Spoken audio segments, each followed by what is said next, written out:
Dusk came to Meereen like a swallowed ember, the sky deepening from brass to bruised violet as the heat bled out of the stones. Tyrion Lannister stood on the terrace of the Great Pyramid with an empty cup, relishing the moment where the world seemed to remember how to breathe. The city had its own music at this hour, a softened clatter of vendors packing their baskets, donkeys nuzzling canvas sacks of grain, the faint rattle of banners at the harbor side where the breeze finally found its way inland. From above, he could see the slow, patient geography of it, streets laid like fingers to the sea, the far-scabbed lines where slavers' mansions were turned to schools or granaries, the repaired walls stitched in places with new stone that didn't quite match the old. He had not made this peace, not by himself, but he had urged it to hold.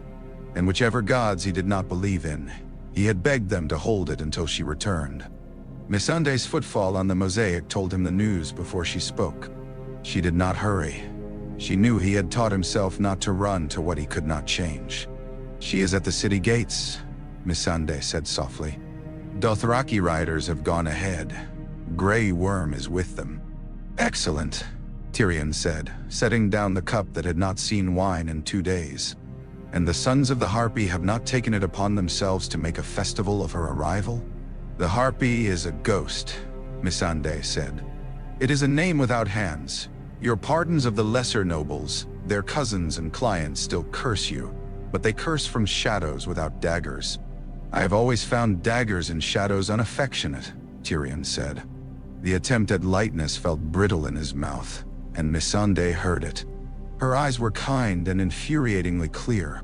There were youth and centuries in them at once. He wondered if that was what freedom did, if it unwrinkled the spirit like linen pulled tight. "Will you go to her?" she asked. "I think I must remain where I am, and let my crimes find me," he said. "If she wishes to hang me, I prefer the breeze." Missandei's mouth tugged, a smile trying to be discreet. "She will not hang you." "No. She might yet hang me for being convinced she will not hang me.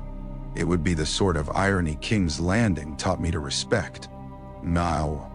Missandei's hand was light when she rested it on his sleeve. "She asked me to tell you this. Keep the balcony." He glanced at her. "Keep it? Has someone tried to steal my balcony?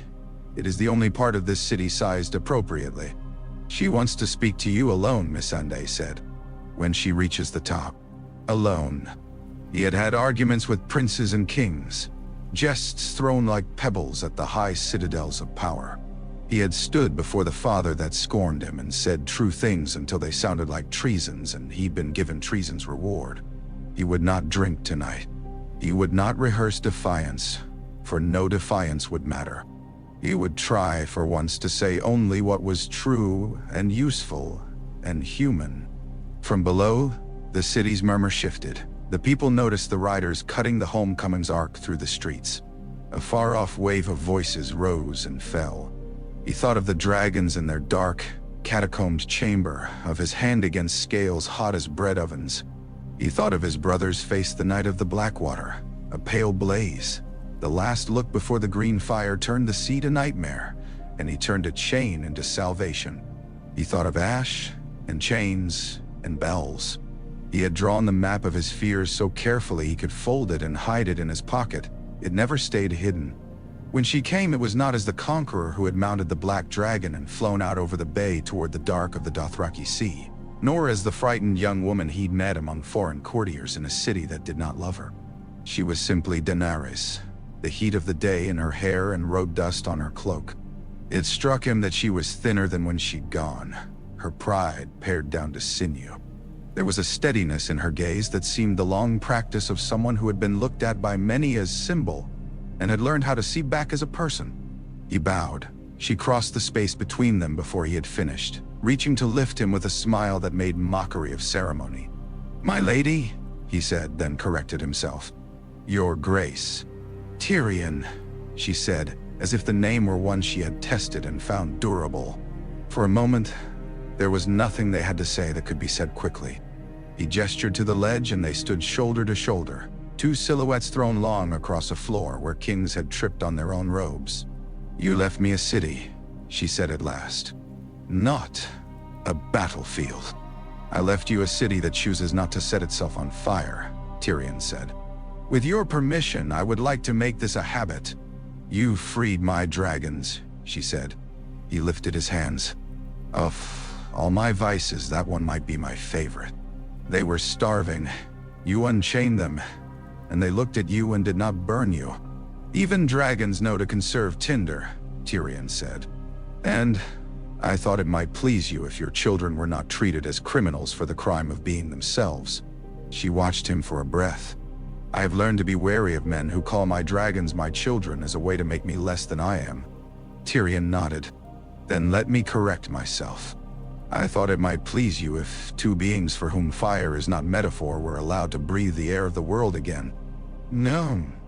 The edge of her mouth softened. You made peace here in ways I did not imagine, she said. When I left, I had grown used to force and to the righteousness that attends it. When I returned, I found letters, schools, grain barges, and men who would have been my enemies listening because you told them their grandchildren would not starve if they did. You told me to make the harpy listen, Tyrion said. I was no use with a spear. I have only my mouth. No, it is a sharper weapon than you pretend, she said. Forgive me, he said, if I prefer it to the other sharp things. They stood quiet again. The last light cut Marine's corners in gold. He could feel her measuring him. He did not want to be weighed for once like a purse. He wanted to be met like a man. He had the sudden helpless urge to tell her something ugly about himself. Proof that he was dangerous to keep and more dangerous to cast away. Instead, he said, "You have been in harsher places than this. You know there is no peace in any city that is not guaranteed by what happens outside its walls." Nah. Her gaze moved to the distance, beyond the harbor's splay of masts. Westeros, she said. The word was both hunger and ache. Your birthright, he said. And a nest of scorpions wrapped in silk. You'll need sails of every color, and not to lose sight of the wind. She looked at him then with the candor of someone making a very large decision in a very small moment. You counsel me to marry. He did not flinch. Yes. Yara Greyjoy offered me her ships and a pledge to give up the old ways. She wants me to crush her uncle with dragonfire, and she wants my oath that the Iron Islands will never bend beneath a foreign heel again. No. She wants those things, Tyrion said, and her oath not to reave is the kind one makes while the ink is drying. The Reach will come because they want revenge on Cersei Lannister for burning their children and priest. Dorne will come because vengeance is a language they speak in their sleep. But alliances are not oaths scribbled in wine. They are bones and blood.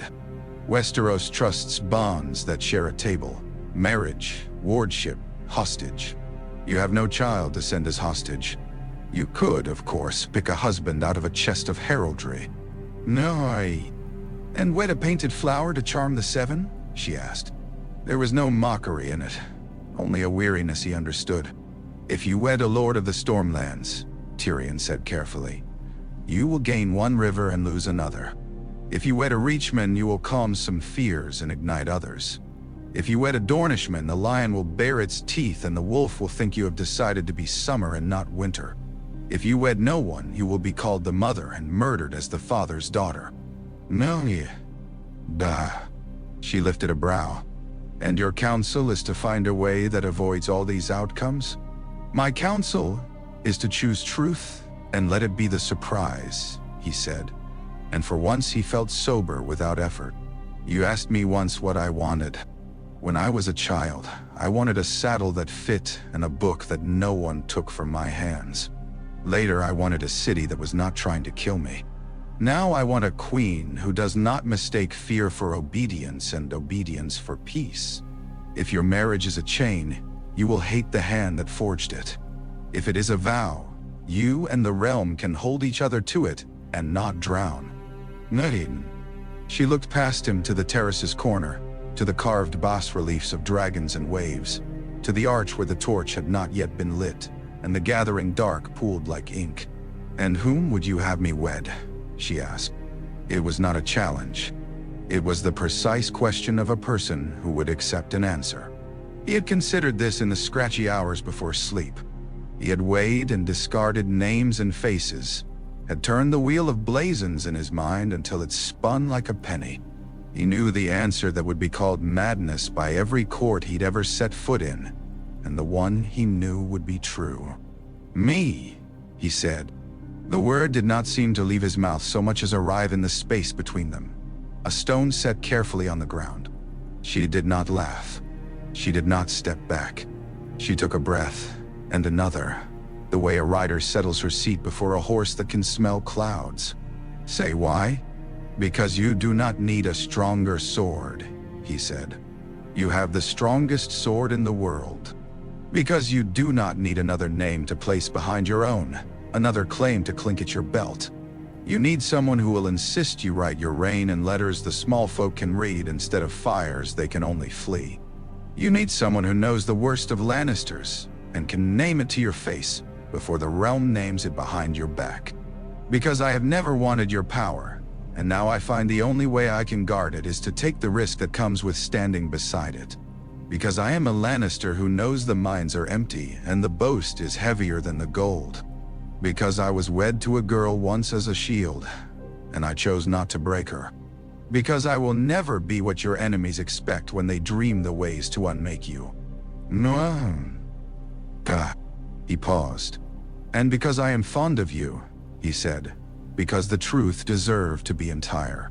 The night was nearly upon them. The city's 1,000 lights shivered like nets drawing tight across the bay. She reached out and touched the balustrade with her fingertips as if to steady the stone. "My first marriage was to a war," Daenerys said. "My second was nearly to a compromise. I have always been a woman whose hand meant something about someone else." "You said you were not going to be sold again," Tyrion answered, quietly, as prayer. "Then sell nothing. Choose." She was quiet long enough that he heard, faintly, the hinges of the door behind them as if the pyramid itself held its breath. In the distance, somewhere beyond the docks, a child laughed. It carried strange and clear in the warm air. "Will you be my hand still?" Daenerys asked. He let a dry smile escape. "My lady, I have two. You may have one and perhaps a finger of the other. Will you stand with me when they call my mercy weakness and my strength madness? Will you show me where the line is when I only see road and fire?" "Yes," he said. The word was easy. "Then, Tyrion of House Lannister," she said, the old rhythm of nobility made new in her mouth. "Will you take the hand of Daenerys of House Targaryen, rightful queen of the Andals and the first men, mother of—" She stopped, and a small, purely human smile cut through her solemnity. "Off, dragons. Will you take my hand to make of this, not a chain but a vow?" "No, Dundee." He did not kneel. He stepped closer.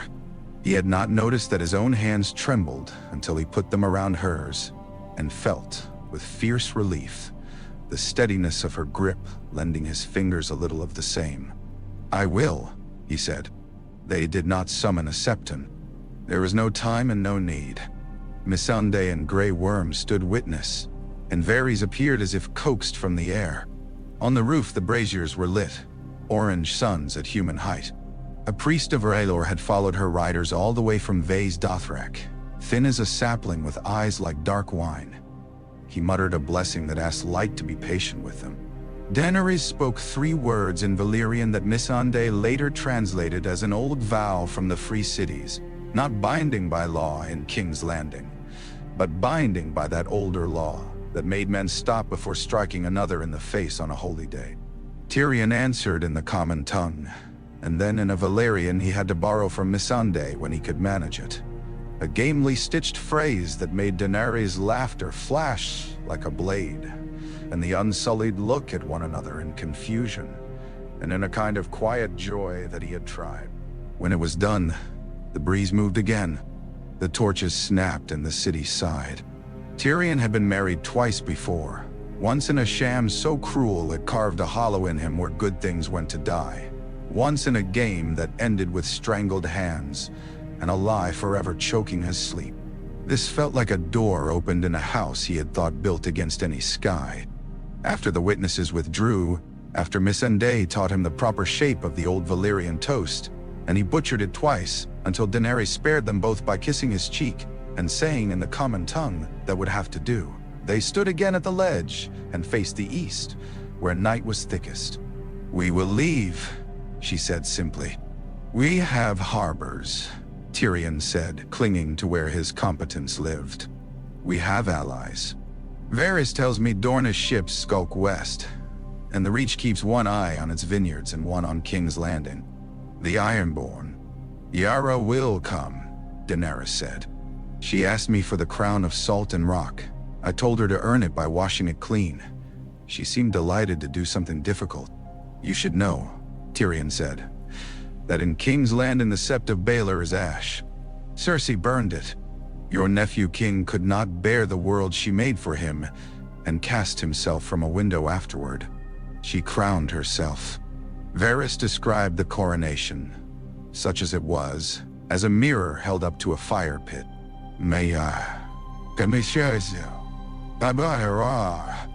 Daenerys' mouth became a line. Then there is no longer a boy to be spared from his mother's shadow. "No," Tyrion said, "but there are a great many other sons to be spared the shadows she casts. Dorne and the Reach will be yours in mourning. The Stormlands are storm-tossed indeed. The West has a lion's head and no pride left to hunt, only wounded mane.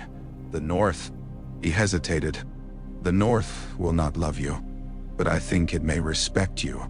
And there is a man there who can read honor not as a cudgel but a path. Kami, Uttermall, the bastard of Winterfell," she said. She had listened to Varys with the precision of a blade being honed. "Jon Snow," Tyrion said.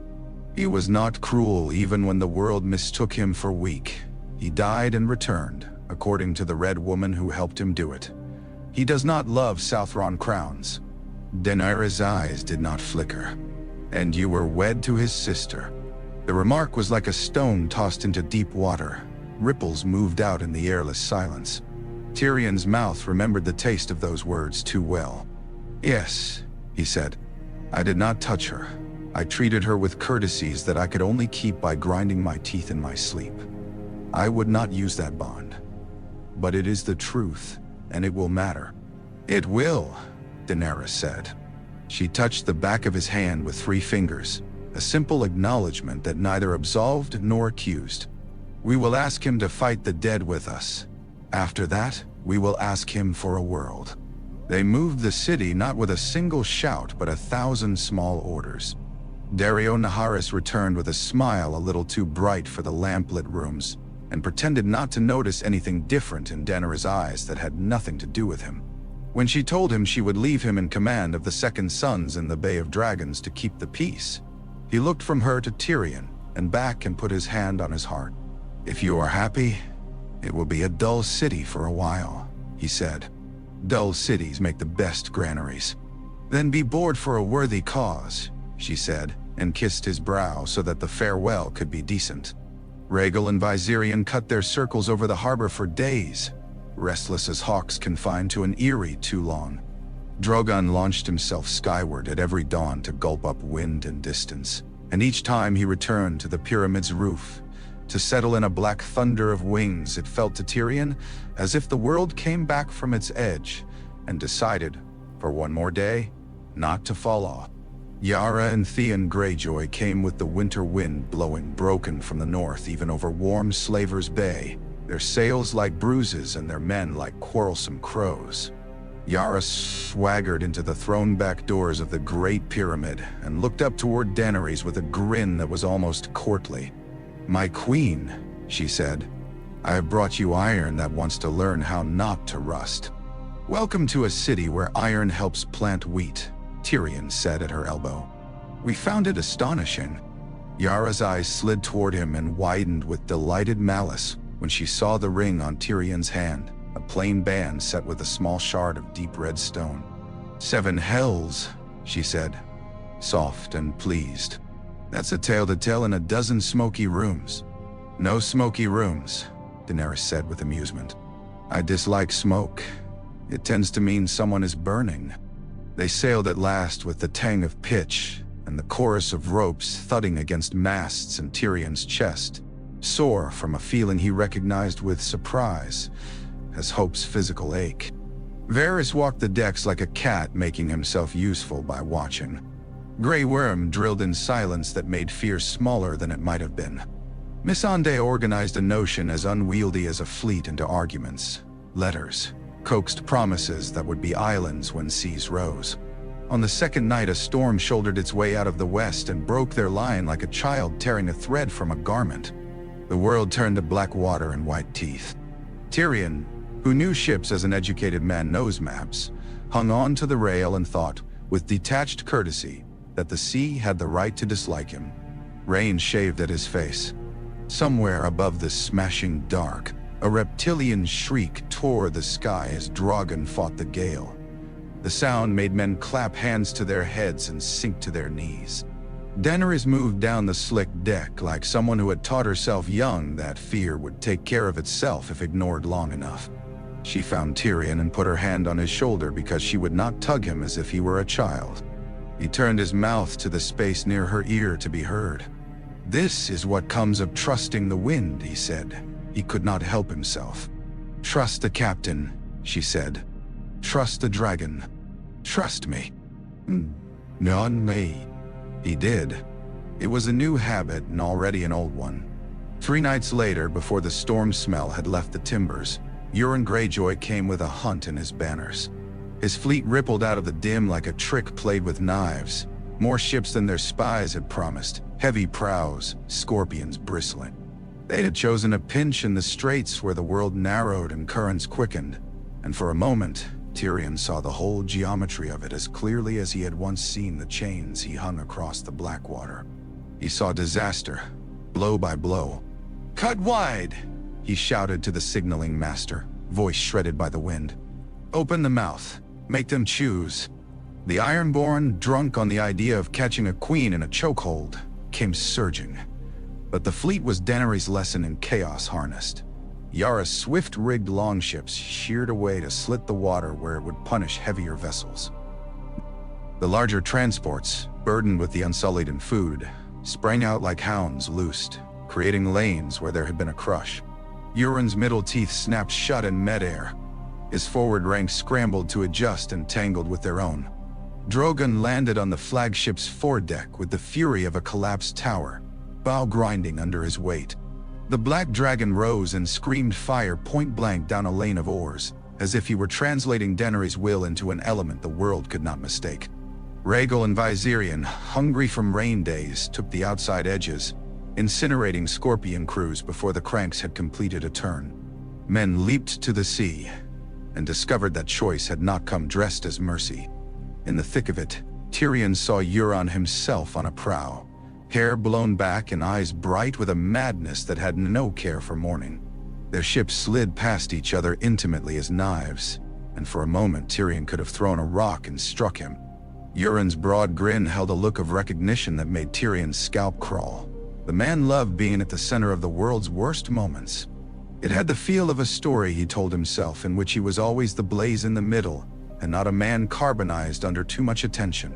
Scorpions creaked. One bolt took Viserion in the shoulder, not deep but ugly enough to drop a chorus of hearts into bellies. Daenerys felt the pain through the connection like a hot nail shoved under skin. She did not flinch, only shifted Drogon with the surety of a rider adjusting weight. "Down the line," she called to the sky more than the men. Tyrion's mind would later revisit 3 heartbeats, the way the wind changed to the west, sudden and immediate. The moment Varys' hand came down on the helm and then withdrew because he remembered he was not in command. The arc of a lantern that had slipped from a terrified sailor's hand and splashed oil into a scorpion's gear. Fire took the oil, jumped to a coil of rope, licked its way up a gust and across to a second ship. For once wildfire had no hand in it, only the ordinary wickedness of flame in a place soaked with pitch and fear. Men shouted. Yara took advantage with an economy of cruelty Tyrion found himself admiring. She slid her longships, knifing inside the curve the spread fire forced on Euron's vessels, and cut a dozen throats in water and wood. By dawn, Euron had 3 ships, limping out muttering curses behind him, and half a dozen more drifting black-backed and sullen. Daenerys brought the dragons down to the mainmast of her command ship one by one like hawks to glove. She laid her forehead against Drogon's and breathed, then lifted her head to scan the survivors. Her hair was a mad snarl, and her face to Tyrion was the look some statues almost achieve. The one where a human is captured being exactly what they are in the sharpest instant. "Not a victory to sing children to sleep," she said grimly. "No," Tyrion said, "but one that means they will live to grow old enough to ask for one." Dragonstone rose from the sea like a black hand asleep. When they made harbor, every set of boots on their decks seemed to pause an instant at the sight. Something in the fortress belonged to a past so strong, it had the weight of hewn rock in the air. The wind moaned in the carved mouths of dragons on the battlements, as if old gods with old opinions muttered into the weather. Daenerys walked the stone of her ancestors' seat without triumph. She traced her hand, light, barely touching, along a carving where a dragon's claw worried a field of waves. Tyrion watched her shoulders straighten a degree he had not seen it since Meereen. Dragonstone did not love her. It recognized her.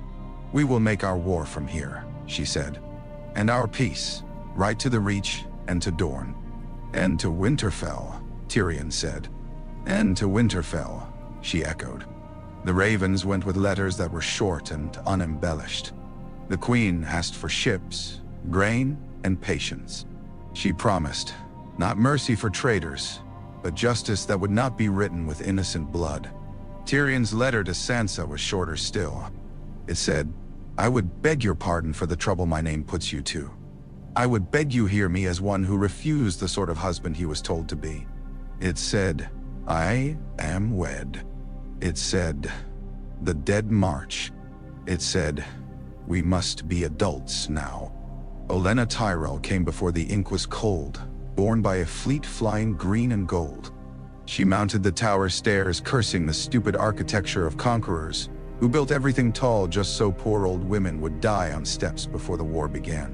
She greeted Daenerys like a queen and Tyrion like a sharp child, and when they told her they meant to pay for bread with coin and not with the fiction of future plunder, she said, "You must like losing," with a dry satisfaction that somehow implied approval. Illyria Sand followed, eyes full of hard light. She pressed her vow with a hand that shook when the name Cersei was spoken, and Daenerys understood that grief sought uglier forms of justice, if not check. "We will give you a seat on the council," Daenerys said, "and you will use it to end blood feuds that pick the bones of new cities." Illyria choked half a laugh.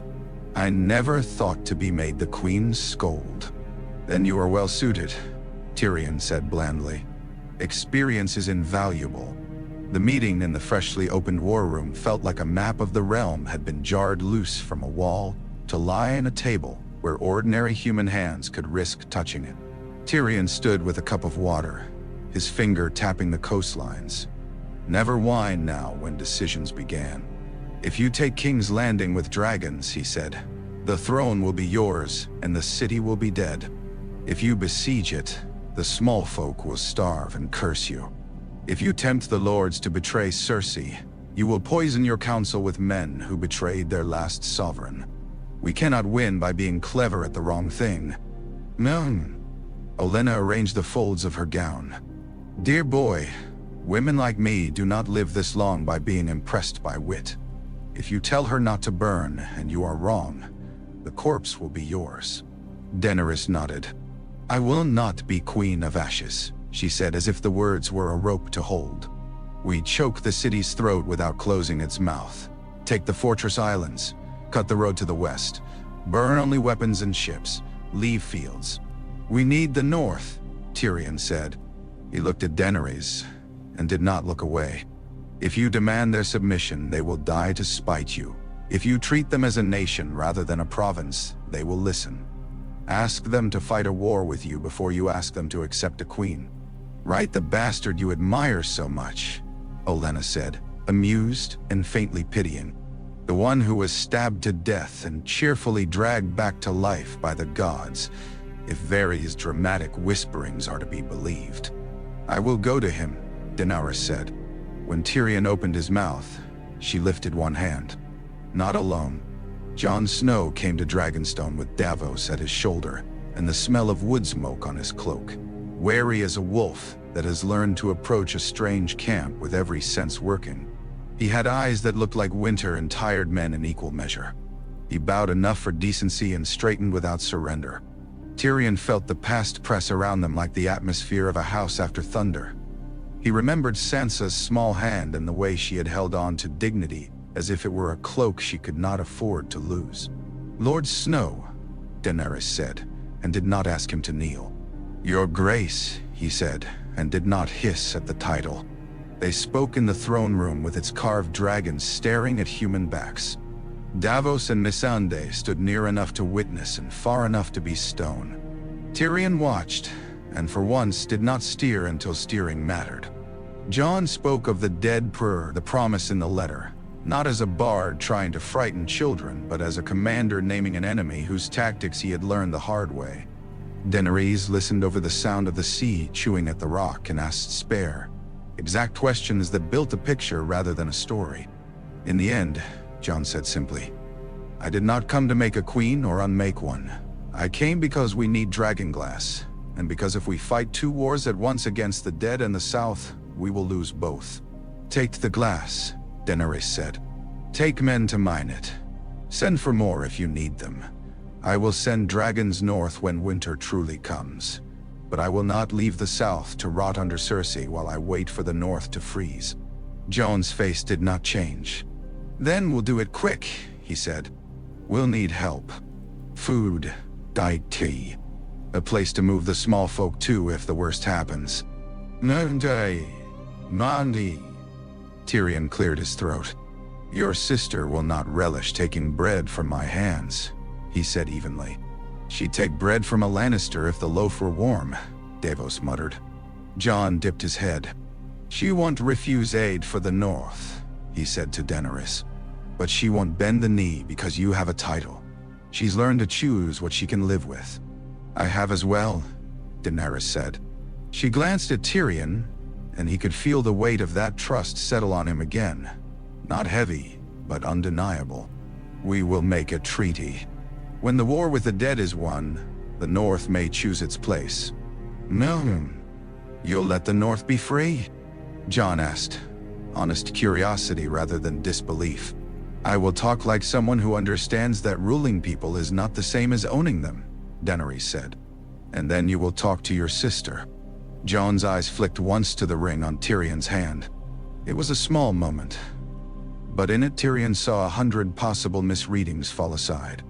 Jon had the good sense to catalog the danger and then set it down. "Good," Jon said. "Send what grain you can spare. Send men if you can. If you can't, send a message." "Nai, Naisika." "The message has already left," Varys murmured.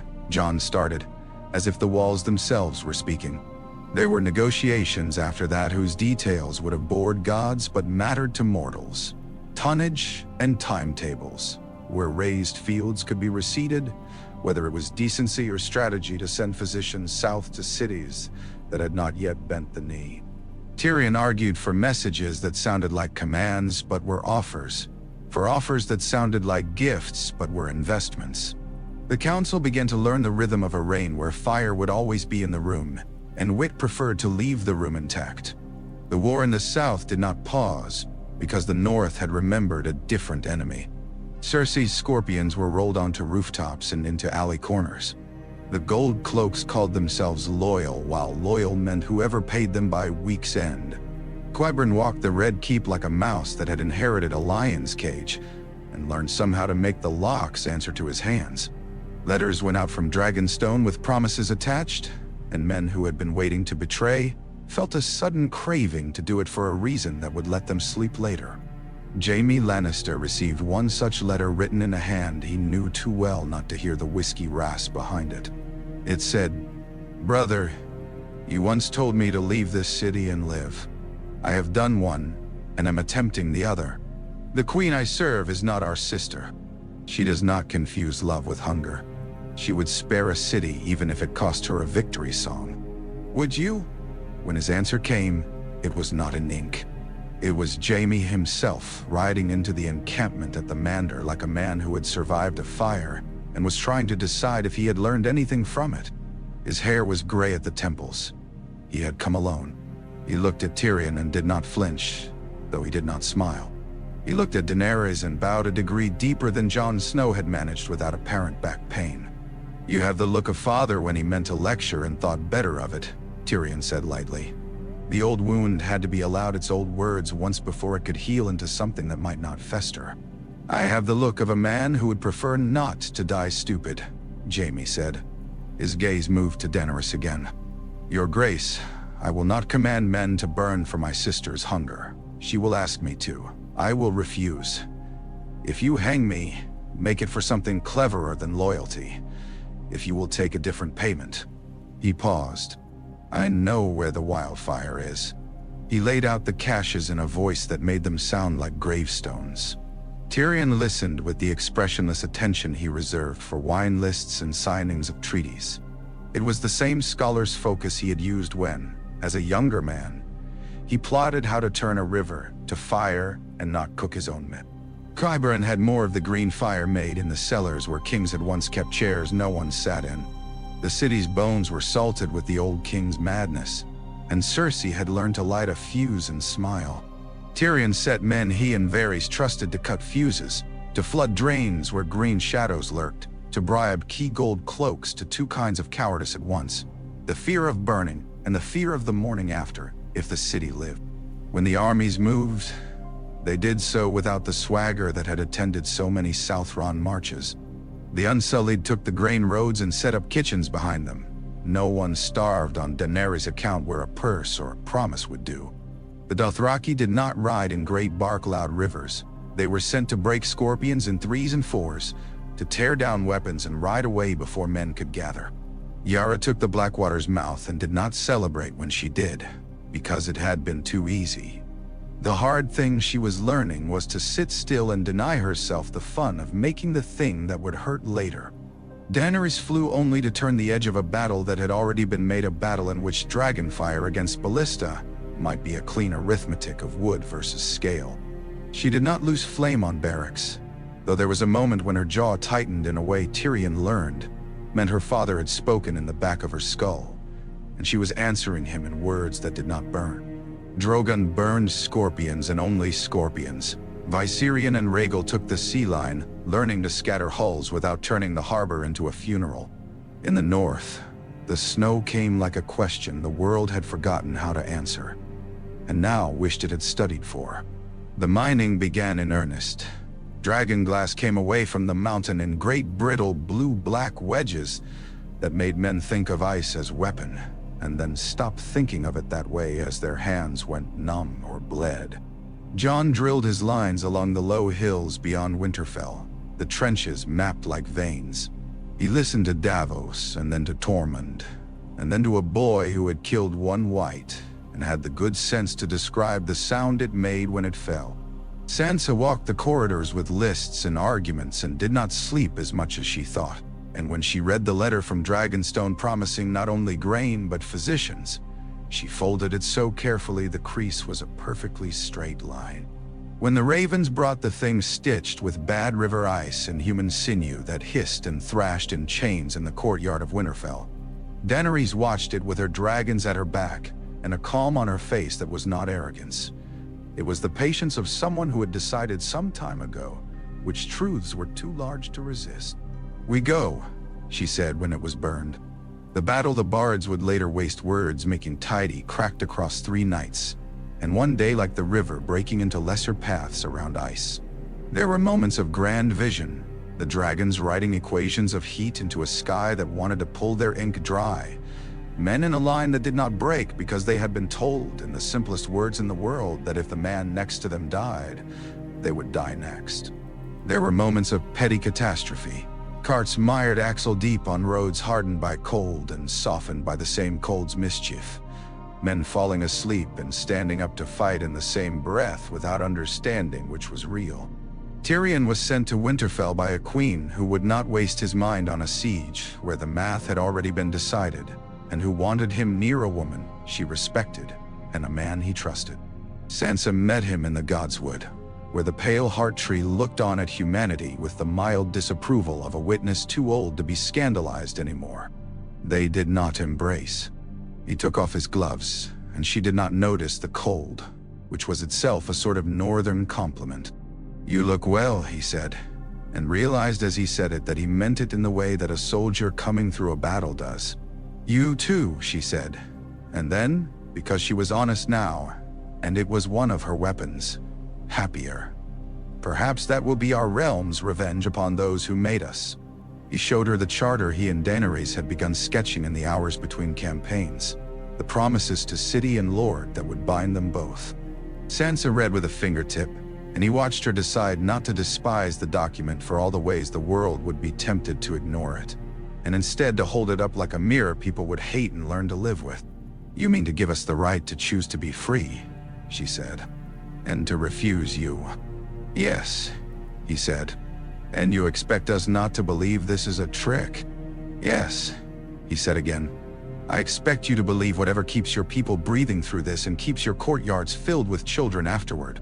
I expect you to accuse me in letters if I lie, and to feed my messengers and not poison them. Them too." "You married her," Sansa said. "I did," he said. Her mouth quirked once. "I hope she likes books." "Oh, Sansa," he said with a warmth so unguarded he was surprised to find he possessed it, "she is a book. And the burning glass, and the hand that holds it steady." They both looked up when the horns blew. The sound, long, flat, and emptied of any human nicety, brought the shape of fear back into the body with humiliating speed. Tyrion was reminded in a rush that courage was not a position one held and then ticked off a list. It was a thing one took up again and again, a tool that dulled and had to be sharpened. Night and snow seemed to grow taller as the dead came. Dragons tore lanes of black in the falling white. Missandei's small scribes ran even under the falling dark with the sanity of numbers. This company here, this one there. Fill that gap or the right wing will curl in, and we will be a knot, not a line. Arya vanished and reappeared like a thought one forgets and finds later on the stairs. The crypts did not become a tomb, Tyrion had argued, and Sansa had agreed, and the old bones had been taken to pyres in the weeks before and burned with respectful muters that had nothing to do with ceremony, everything to do with not having one's dead stand up and ask for one's hands. The Godswood stood under Bran's quiet gaze. The Hound went where fire sent him and where he sent himself. The Night King came like a negation of a person, a thought translated into armor. He drew men's attention the way cliffs draw wind.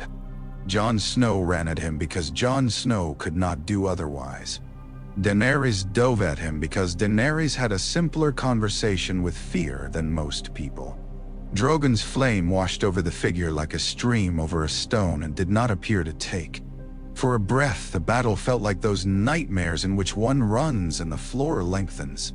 Tyrion saw the pivot point without being able to touch it. Bran's face, a fraction older in that moment than any face had a right to be. The open lane that 2 seconds from now would not be open. The way the Night King moved with the arrogant gravity of a man who has discovered the secret of unmaking and is bored by it. He had nothing to throw. He had no chain to pull. He shouted once, hoarse, a useless sound swallowed by the snow. Arya Stark hit the Night King not like a hawk, but like a house cat falling from a shelf with a knife in its paw and the knowledge of gravity as a friend. He caught her by the throat, and everyone watching forgot, for a breath, to do the next thing they were supposed to do to stay alive. She dropped the knife and caught it with her other hand and sank it home. It made a sound like ice cracking. The pieces of him came apart without drama, an anticlimax the living would later thank in their hearts for not requiring poetry. The dead fell with the petulant collapse of men who had not expected to be told no Dalwa. Afterward, there were hours that could have been days. Tyrion sat on a bench in a corridor whose stone had a warmth to it, because of the living packed into nearby rooms, and he dozed, sitting up, and woke recognizing with a start that to be alive now meant being the sort of exhausted that felt like a miracle. He found Sansa in the Great Hall, hair disordered, arguing patiently with a man who wanted to take more bread than his family needed because he might need it later. She looked up and saw Tyrion, and gave him a nod that had in it more gratitude than a speech. Daenerys came a day later than planned, having flown men to medical tents until she could no longer keep a saddle and had midway allowed herself to be convinced to stop.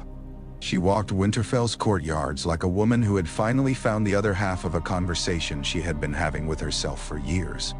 Jon met her in the yard where the snow was no longer clean. They looked at one another without court or custom, and Tyrion felt for an instant the weight of 1,000 possible worlds tilt. Then Jon said, "Thank you," with all the sincerity of a man who has learned that thanks is not a performance but a labor. And Daenerys answered, "You're welcome," in a voice that made the words sound larger than etiquette and smaller than the scale of what had been done. "I am told," she added later by the hearth where Sansa joined them and did not fidget, "that you have a claim by birth to a crown that keeps finding new heads to sit on it." Jon's features flickered, pain and irritation, and a stubborn simplicity trying to occupy the same space.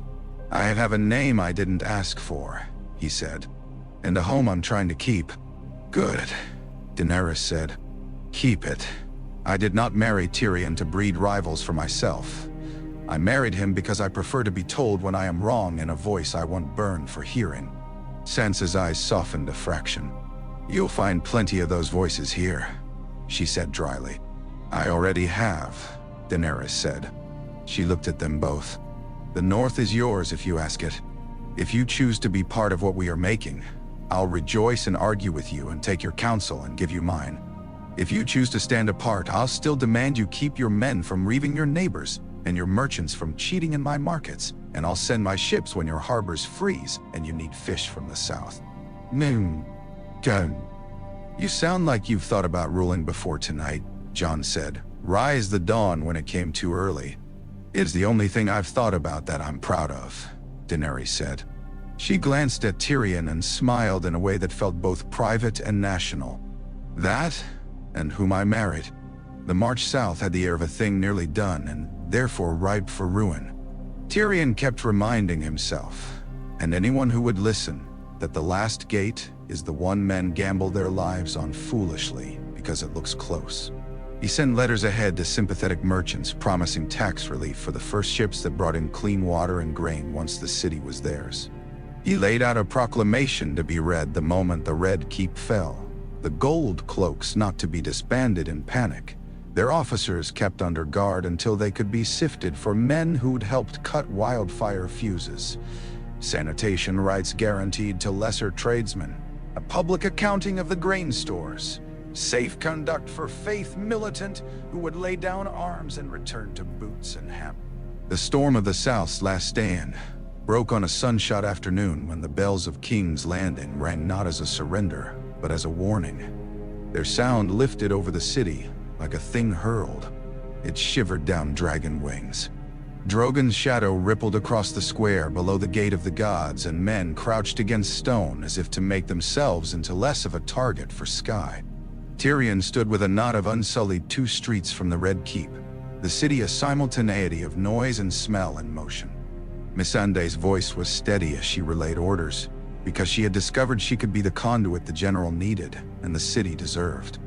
Jaime had slipped into the keep through an old postern he had used as a boy to escape lectures, the map of wildfire caches in his head and a stolen set of keys in his hand. He had a thick, cloaked girl with him, a messenger with her eyes down, whose silence was bought by a promise. "You will not be burned." Tyrion later learned this had been Arya, bored by gratitude and looking for a last sharp thing to do. Rhaegal and Viserion took the flanks. Drogon perched a moment on the topmost crenel of Maegor's holdfast as if weighing the city in his claws. Qyburn came out with an envoy's flag and an expression of nervous superiority that made Tyrion's teeth itch. He announced a parley. Daenerys declined. That had been arranged earlier. There are men you do not talk to when the talking is worse than the silence. Scorpions fired. Dragons fired back. They'd trained for this. Rhaegal veered and took 3 in a row while Viserion rolled and made himself a target so Drogon could take the long trench of scorpions on the wall in a single line of fire that left them mute and smoking. Yara's ships in the river picked out the last of Euron's proxies like fleas. She had a private satisfaction to attend to, and she did it without turning the city to tinder. In the belly of the Red Keep, Jaime knelt to open a closet that would have looked like any other if one did not know to listen. He pressed his ear to the stone and heard the faint telltale rush and hunger of liquid that wanted to be a god. The fuses had been cut in 3 places by Varys' hand-picked rats, but Qyburn had left his own path like a miser who keeps coins sewn into his hem. Jaime took a knife to it and cut. When he emerged, sweating, filthy, a man who had dirtied his soul and his hair equally, he found Cersei in the throne room with eyes that had never learned anything, because learning would have meant giving up the only trick she knew. "You came to die with me?" she said. She managed to make it sound like a triumph. "I came to prevent you burning people who do not care whether you live or die," he said. "There's a difference." She sneered. "What would father think?" "Nothing," Jaime said, and it struck even him as funny. "He's dead." The apartment of dragon skulls below the throne room had a smell in it like coins left in a fire. Arya stalked through it with a practiced economy, took a small boy by the hand who had gotten lost there, and led him out into the light on a rope of reassurance that had nothing to do with words. "Go," she told him when the sun hit his face. He went, and would later tell stories he would not know how to embellish. It still had to end. Even disentangled from wildfire, Cersei would not yield. The gold cloaks on the lower city had broken and surrendered. The Red Keep's defenders went down fighting because Cersei loved them least, and they did not know it in time. The Hound found the mountain on a stair where windows poured torn banners of light across stone, and their brutal, wordless quarrel ended not in poetic fire, but in a collapse that broke the mountain's neck and left the Hound breathing hard, like a man who had broken himself along the necessary angles and would later learn whether the brakes had set. Daenerys walked into the throne room with her dragons banking above a kingdom whose heart was, for once, not burning. The Iron Throne looked smaller than any story had ever made it, like a chair dragged into a very big room and made ridiculous by its own idea of itself. Cersei stood before it like a minor goddess in exile and stared at Daenerys with a hatred so personal it was almost private. For a moment, Tyrion thought they might both refuse to speak on principle. "Cersei Lannister," Daenerys said, and the sound of her voice in that room was a judgment not for what she said next, but for the fact that someone not named Lannister had made the heir obey her. "You are under arrest." Cersei laughed, a thin sound in a room too tall for it. "By whom?" "By the people of the city whose houses you plan to turn to ash," Tyrion said, stepping forward. He could not resist that one truth, not here. "By the North who did not starve you even when you would have starved them. By every mother in the Riverlands you sent your thieves to. By your dead children." Kid shot. He thought she would slap him. She only looked at him and saw, perhaps for the first time, the person her brothers had become out of her lessons. She lifted her hands and smoothed her dress and said, with a ghastly civility, "Very well." They did not parade her through the streets. That would have fed something they meant to starve. She was put in a clean cell. Qyburn died later in the night by tripping down a stair because someone had loosened a stone who could not forgive the sound of a child sobbing in the street. Tyrion did not ask who. Some justice is an animal that cannot be tamed. One prays it does not have to be fed often. The proclamation went up at dawn. Grain was counted in public, and any man could ask to see it and write down the numbers if he had paper and knew how. If he did not, a scribe would do it for him, and he could hold the tally as if it were a warning and a promise both. The gold cloaks kept order under the eyes of Unsullied, who did not touch women and did not steal. The Septs rang bells only for funerals. The docks returned to their more ordinary bribery and backbreaking work. Dragon fire went into the forges, melting down scorpions into plows and spades. When the queen flew, sometimes she flew low so children could scream with glee and learn the face of the thing that would not murder them.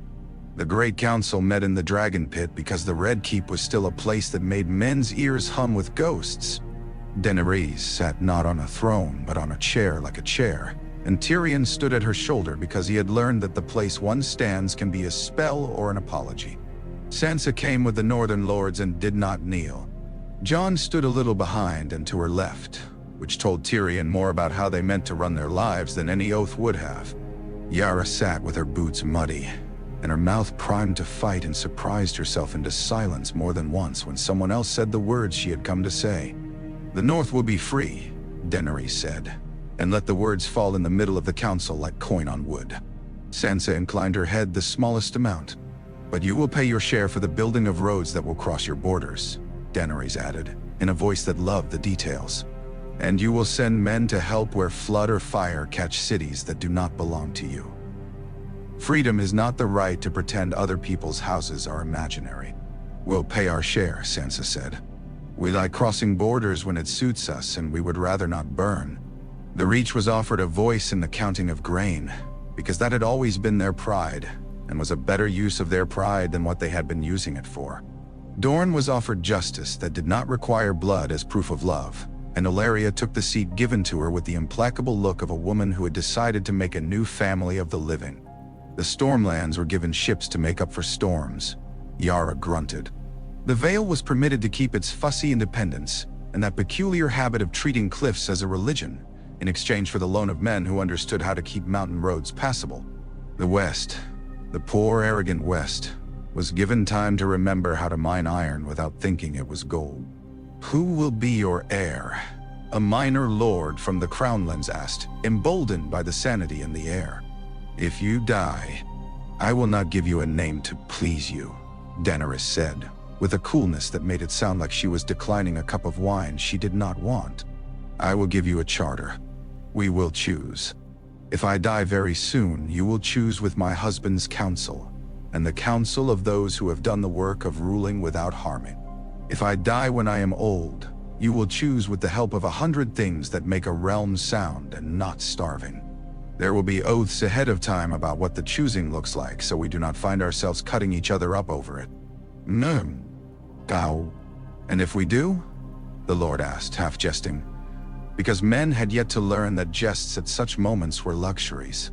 "Then we will be very ashamed," Tyrion said cheerfully, "and start again at once."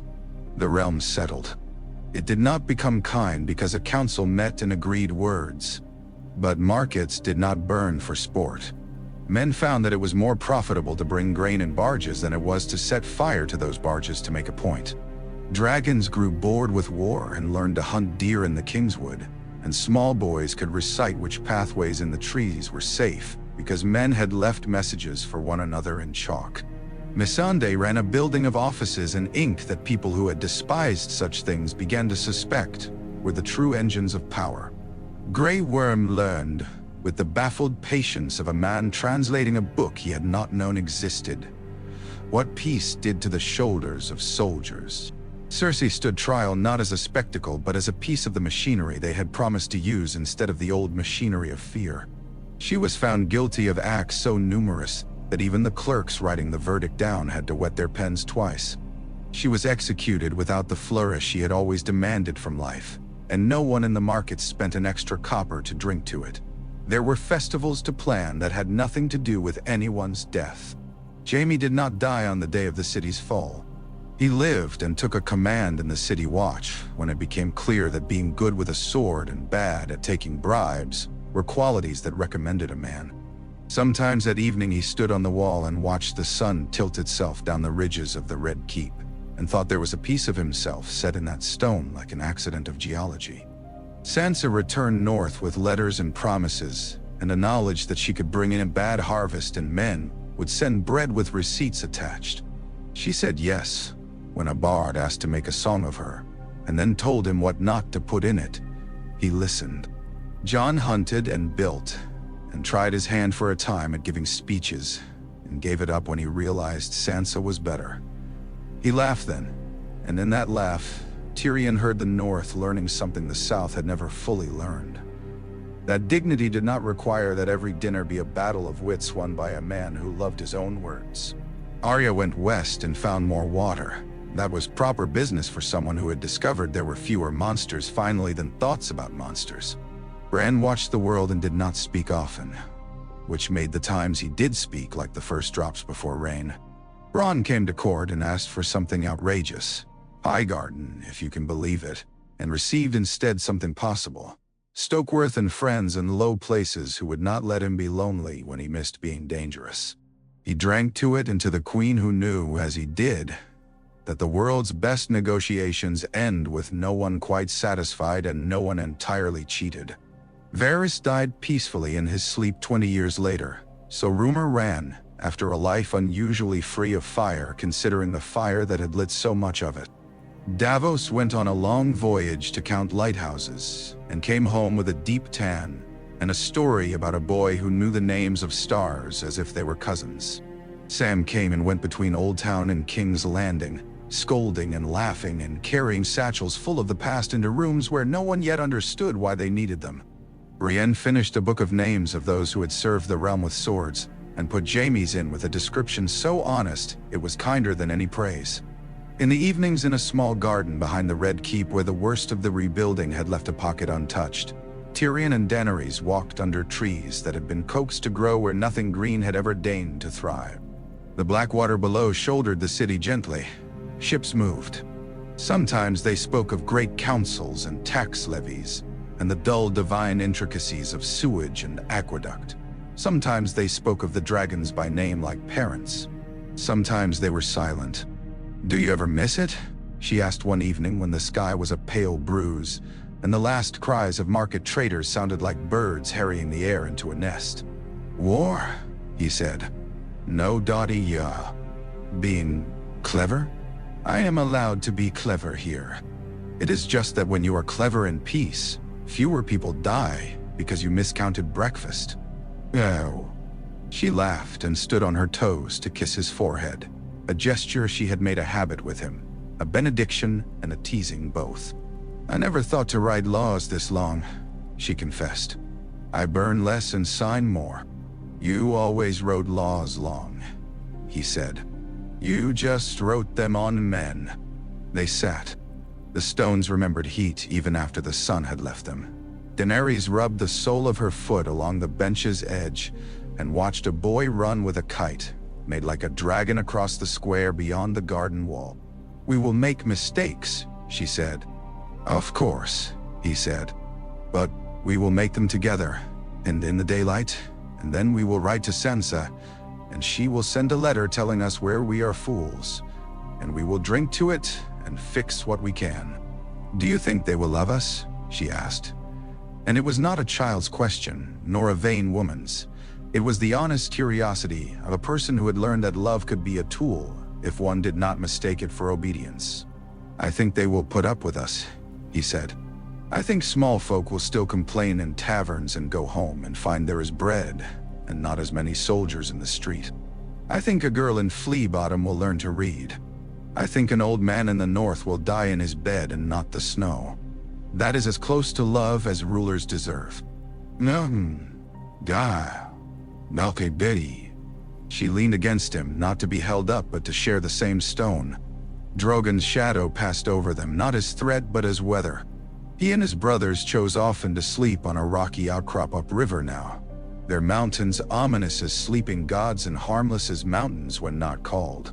Tyrion closed his eyes and saw as if on the backs of his lids the shapes of rooms where he had lied for his life, and the benches where he had learned to tell the truth like a story.